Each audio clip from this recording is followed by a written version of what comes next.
Opinião. Sérgio Barreto e Cassiano Schneider analisam os principais acontecimentos da política no Brasil e no mundo. Está no ar. Política com Pimenta.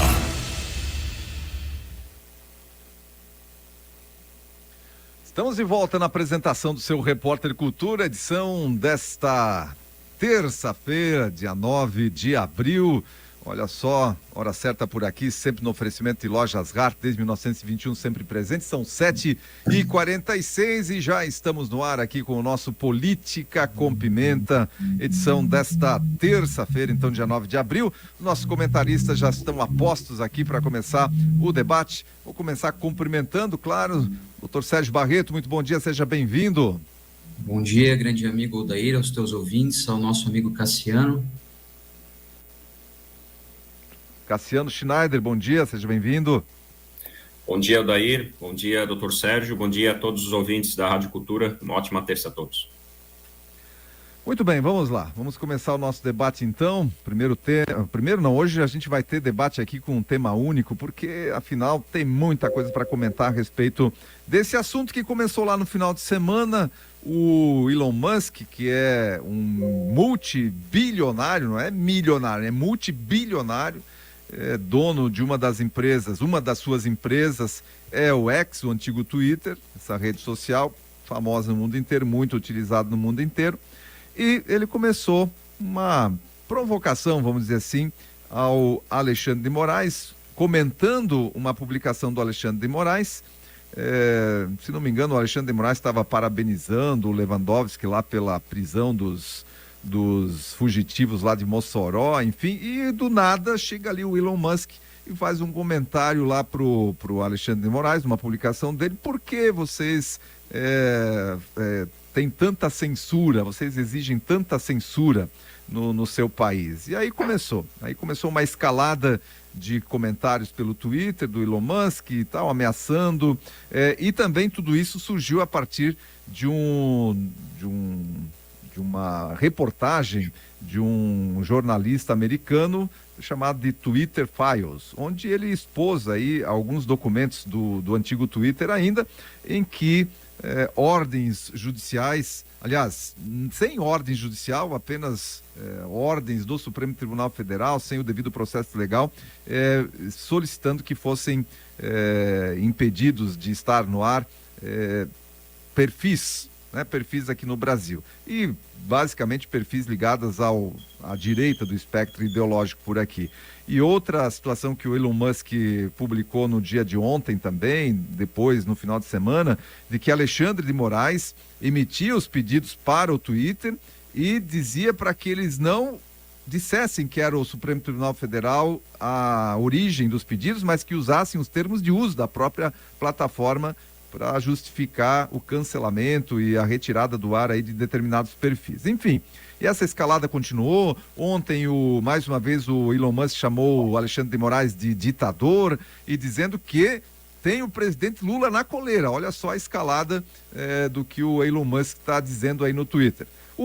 Por sua vez, o Alexandre de Moraes já incluiu ele no processo aí das milícias digitais. Enfim, estou só dando uma contextualizada aqui para ouvir inicialmente a opinião do Sérgio Barreto, então, a respeito dessa situação, doutor Barreto. Grande amigo Odair, eu vou tentar agir assim com coerência, porque é um tema delicado, um tema importante. Nós temos uma dificuldade no Brasil que é o seguinte: eu te dou um exemplo prático. Ninguém se arrisca a entrar numa mesa cirúrgica sem nunca ter aberto um livro de medicina e falar: deixa eu fazer a cirurgia porque eu vou operar. Ninguém faz isso. A pessoa, para ser um médico, a pessoa precisa abrir vários livros ali e estudar a medicina. E o problema do direito é que todo mundo acha que sabe tudo. E é um problema isso, porque se tu pedir para a grande maioria da massa, falar assim: meu amigo, tu tens uma opinião, né? Legal, é importante que tu tenha. Tu já abriu em algum momento um livro de direito constitucional na tua vida? Você já o leu? Tu já fez? Não fiz, então sem problema. E aí a internet é uma terra de ninguém. Primeira pergunta que eu faço é a seguinte, que nós temos que fazer: o direito à liberdade de expressão é o direito absoluto ou relativo? O que diz a Constituição? O direito à liberdade de expressão, ele é absoluto ou relativo? Ele é relativo, ponto. Ele não é absoluto, legal? Isso está na Constituição. Segundo ponto que a gente vai pedir. Mas como é que então tu faz dentro dessa relatividade para agir? Porque se ele não é absoluto, e ele de fato não é, ele não é, inclusive, com relação a ataques à iniciativa privada. Te dou um exemplo.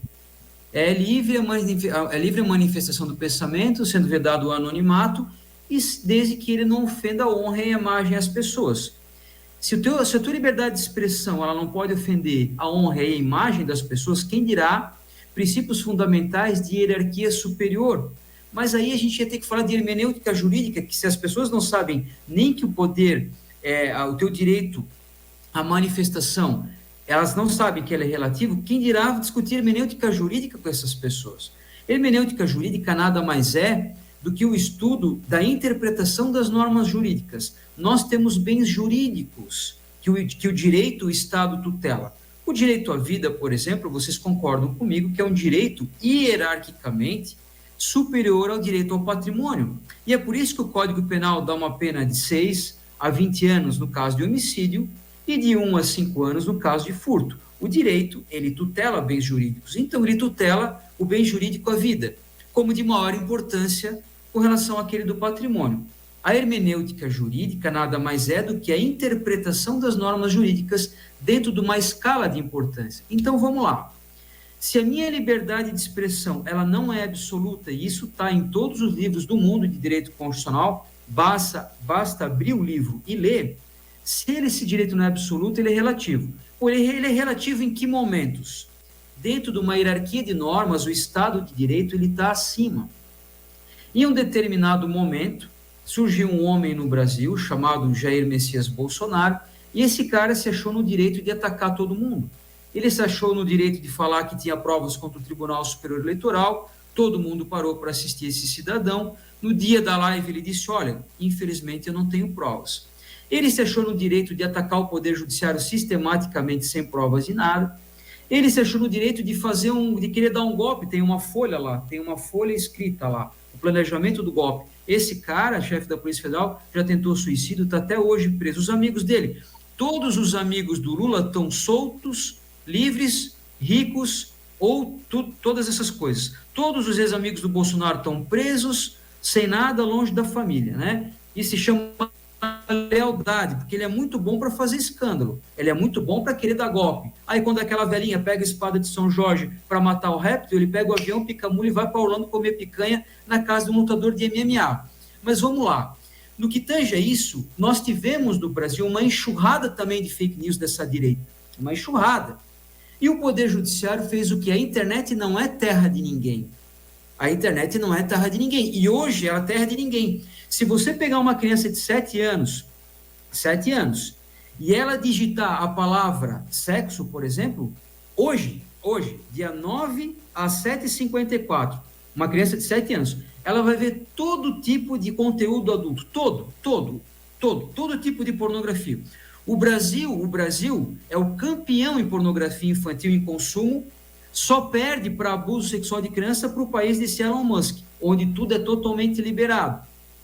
Tu me corta se estiver passando o meu tempo. Como o tempo é único, eu não sei qual é o meu tempo, tá, Aldeir? Tu faz um sinal. O que eu quero dizer com isso? A internet não é terra de ninguém. Você tem que regular e você tem que impor limites. Então, o meu direito à expressão não dá o direito de chegar e atacar instituições sem prova de nada. E é claro que isso vai gerar um conflito. É óbvio? Ou vocês acham que não? Pô, vamos colocar no lugar das pessoas. Eu sou ministro do STF, eu sou lá, enfim. Aí eu vejo um cidadão fazendo uma esbórnia, atacando a instituição, fazendo uma bagunça no país sem tamanho. Vocês querem que eu faça o quê? Vocês querem que eu pegue e deixe a internet como está? Eu não vou regular a internet? Nos Estados Unidos não é regulado? Show de bola. Campeão em pedofilia, campeão no mundo, o maior número de abusos de pedófilos no mundo é Estados Unidos de 7-1. Brasil, o maior consumidor de pornografia, é o terceiro em pedofilia. Estados Unidos primeiro, França em segundo, Brasil em terceiro. Mas vamos deixar a internet como está, não vamos regular nada. Vamos deixar tudo como está. Vamos pegar aquele Zé Trovão lá, que é um caminhoneiro maluco, que a única coisa que fez foi falar besteira. Esse cara é deputado federal, cara. Tá? As pessoas, elas têm essa ânsia de vingança, não sei, elas têm o ódio dentro delas, e esse tipo de gente se criou no país. E vamos fazer o seguinte, vamos soltar, vamos deixar a internet como está, não vamos regular. Tem uma internet que é chamada Dark Web, vocês já ouviram falar? É o submundo da internet. Pedofilia tu encontra lá, tu encontra contato de terroristas, e-mail, telefone de terroristas, uma droga que é 100 vezes mais potente que a heroína. Daqui a pouco isso aqui está na internet comum, sabe por quê? Porque esse liberalismo econômico, show de bola. O dinheiro tem que se dar liberdade. Agora, vírgula, cara. Você não pode falar o que você quiser, você não pode fazer o que você quiser. E já está tudo liberado demais. Para uma criança de 7 anos hoje digitar uma palavra e ter acesso à pornografia agora na internet, vocês acham que já não está demais? Aí, qualquer retardado que nunca leu um livro de direito constitucional, não sabe nada, mas ele acha que ele sabe. Mas o que ele faz? Ele faz um videozinho no TikTok, e prolifera para 2 milhões de pessoas. Esse cara se elege deputado federal e fica atacando as instituições, fica atacando o judiciário, Vocês querem que eles façam o quê? Elon Musk, que ele faça o que ele quiser, que ele sente num foguete e vá para Marte. A única coisa que eu acho que nessa história pode acontecer, pelo poder econômico dele, e aí é muito grande, e nós, na fase adulta, a gente não é ingênuo, né? Na fase adulta, a gente tem noção das coisas. Nós sabemos que tem uma coisa que, no mundo adulto, tem mais poder do que o próprio poder. O que é? O dinheiro. Se esse cara chegar no Congresso, dar uma casa em Angra dos Reis, 10 milhões de dólares para cada um, 3 Porsche conversível para metade dos senadores, ele caça esse ministro. Então, esse cara é muito poderoso economicamente. Agora, a regulação, vírgula, o poder de liberdade de expressão não é absoluto. É só fazer uma xícara de café, 3 da manhã, como a gente faz, abrir um livro de direito constitucional e ler. Não é absoluto, é relativo. E você não tem o direito de atacar as instituições sem provas, cara. Cadê as provas que o Bolsonaro disse que ia apresentar? Estou até hoje esperando, cara. Eu assisti a live dele. Qual é as provas que o Jair Bolsonaro mostrou? Nenhuma, cara. Ele disse que ia mostrar. Onde é que estão as pessoas que estavam com ele do lado do golpe? Estão presas? Onde é que ele está? Está passeando em lanche de 4 milhões de dólares. É isso que ele está fazendo. Esquece.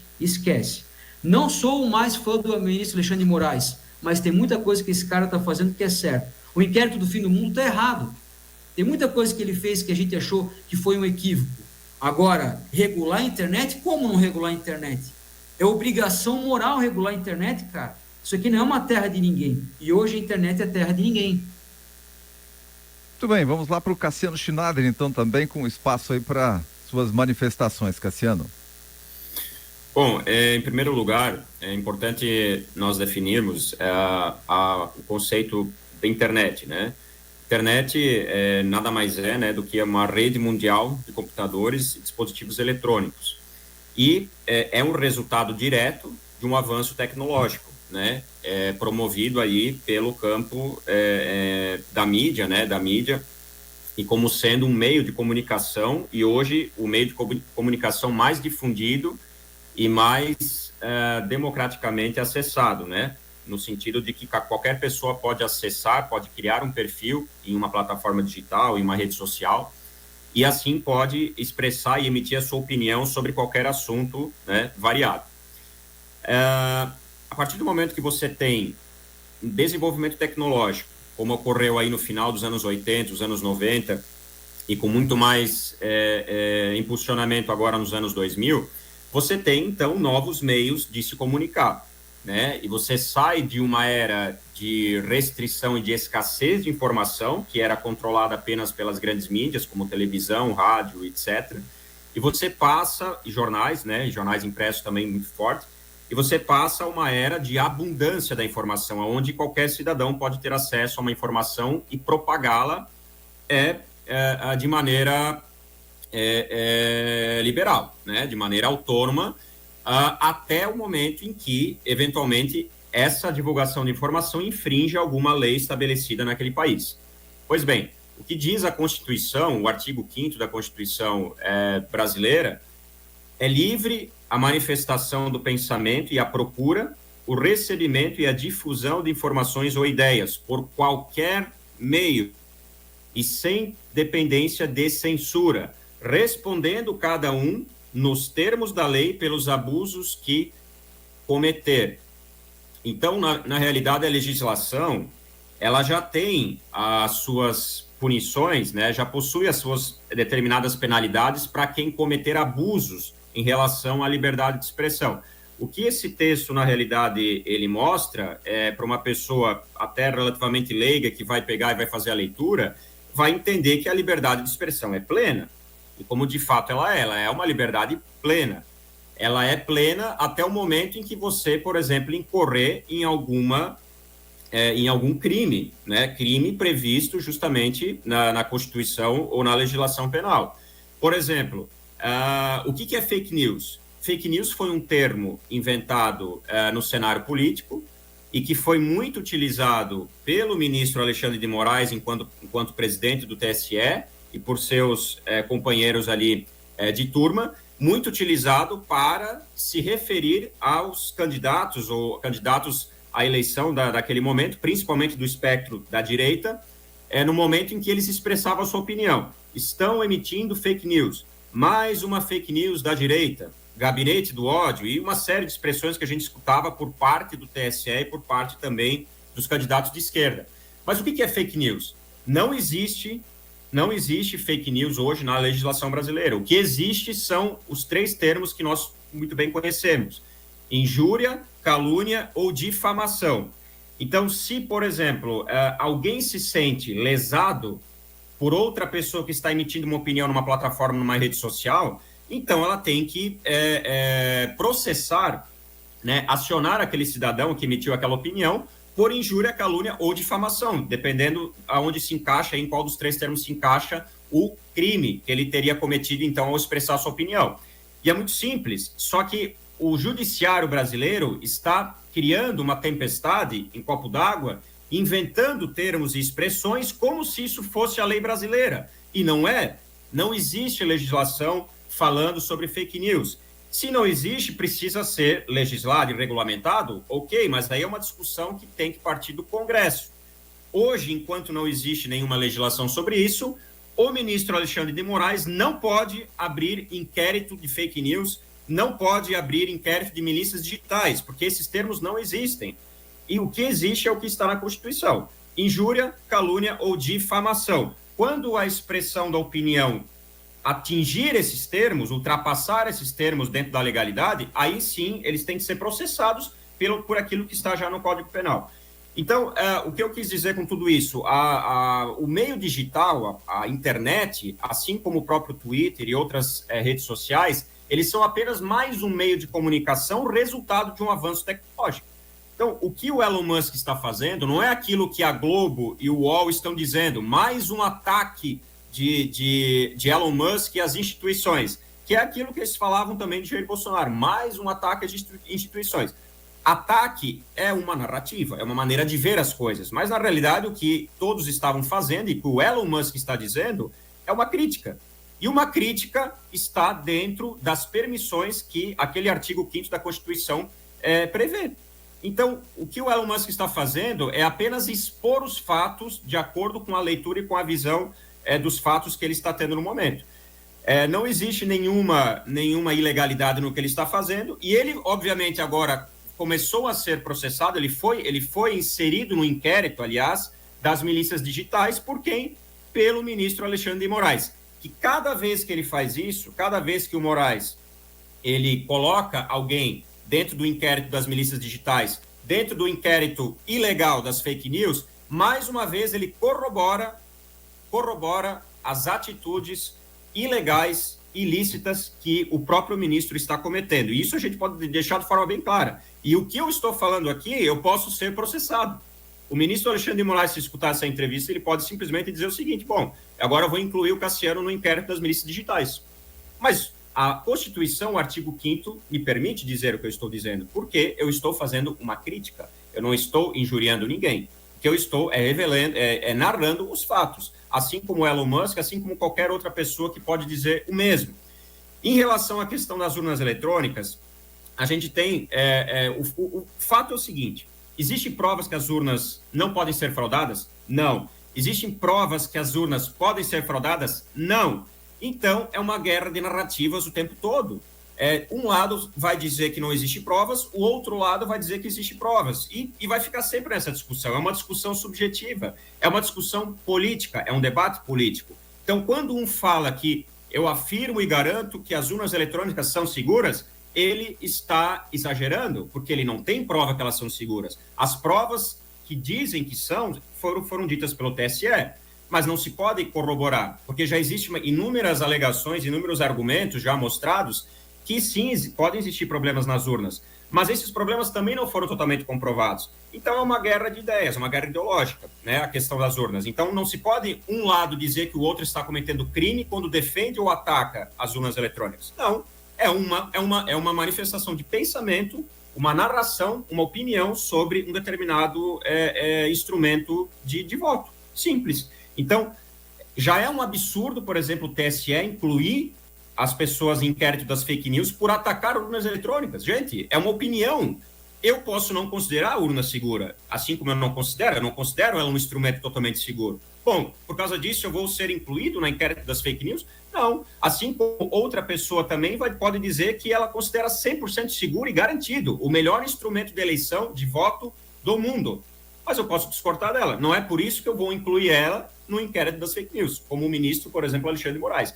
Então, o que o Elon Musk está fazendo, a razão por ele estar hoje, agora, escolhendo, né, o ministro Alexandre de Moraes para tecer essas críticas sucessivas, é desconhecida, nós não sabemos. O que nós sabemos é que o Elon Musk é um defensor nato da liberdade de expressão, e ele tem dito isso desde quando ele adquiriu a plataforma do Twitter, o atual X, né, na época ainda, antes, muito depois ainda do fundador ali, o Jack Dorsey vender, ele e os sócios venderem o Twitter para o Elon Musk.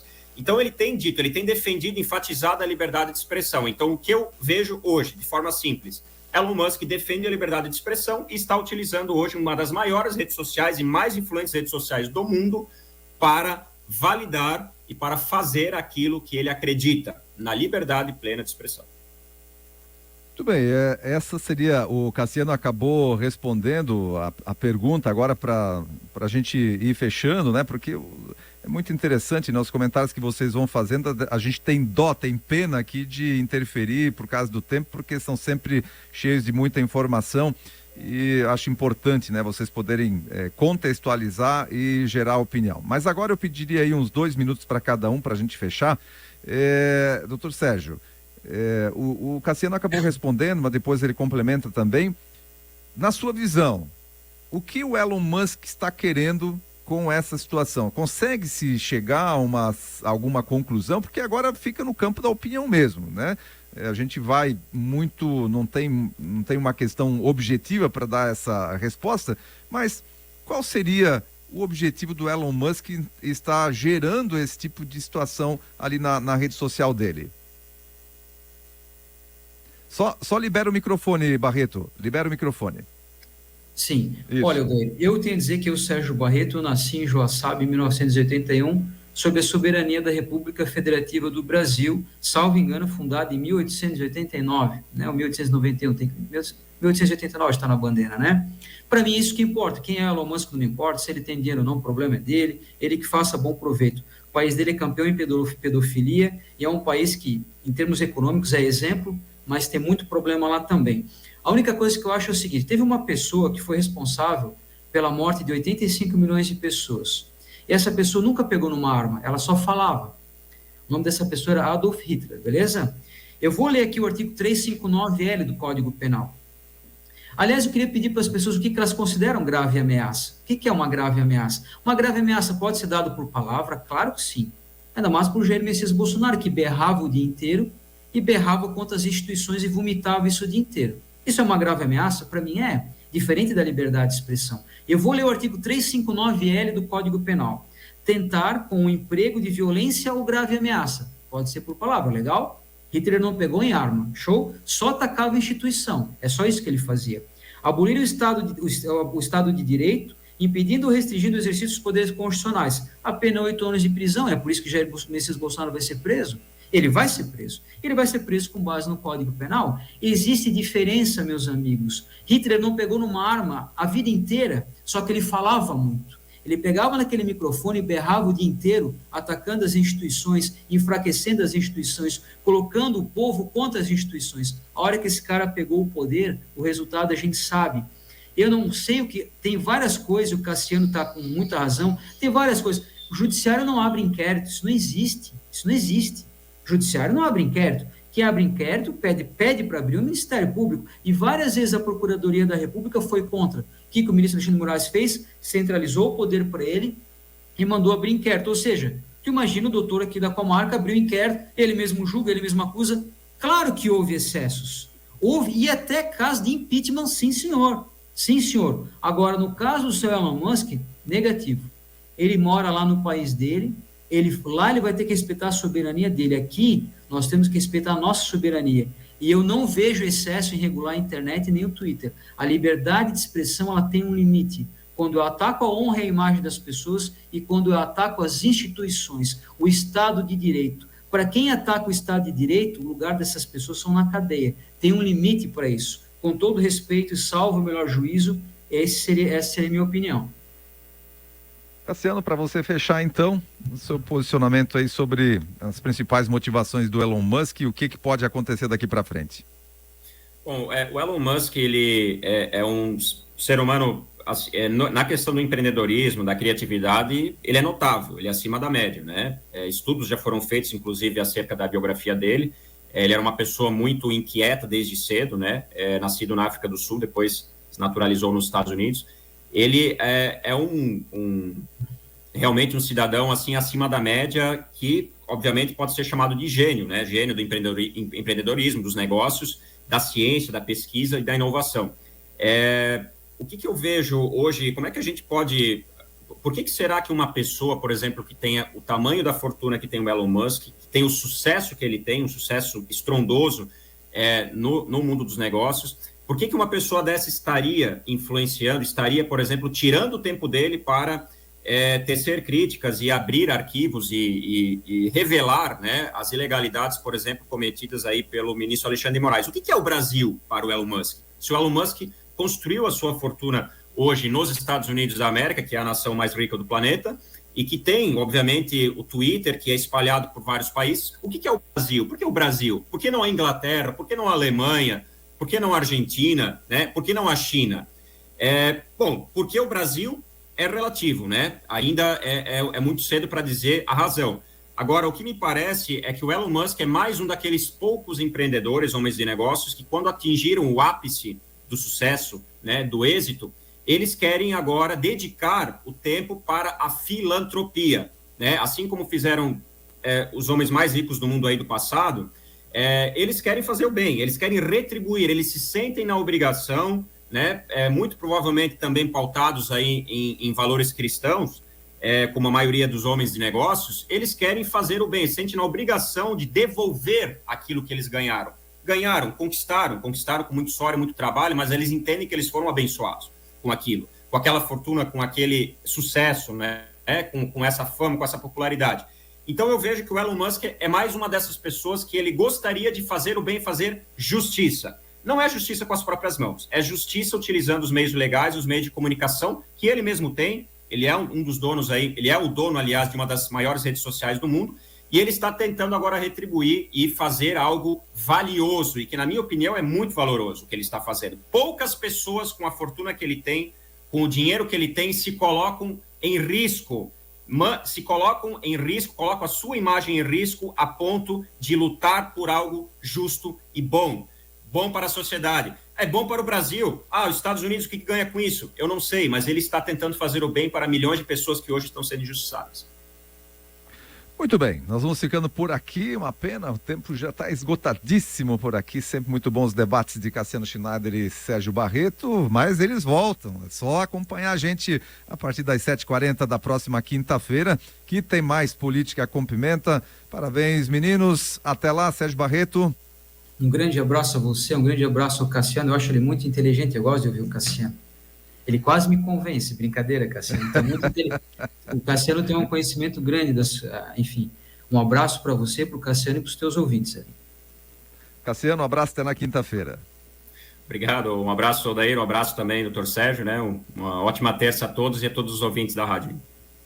Maravilha, até na quinta-feira então para vocês. Voltaremos com mais uma edição do Política com Pimenta, 8h15, recado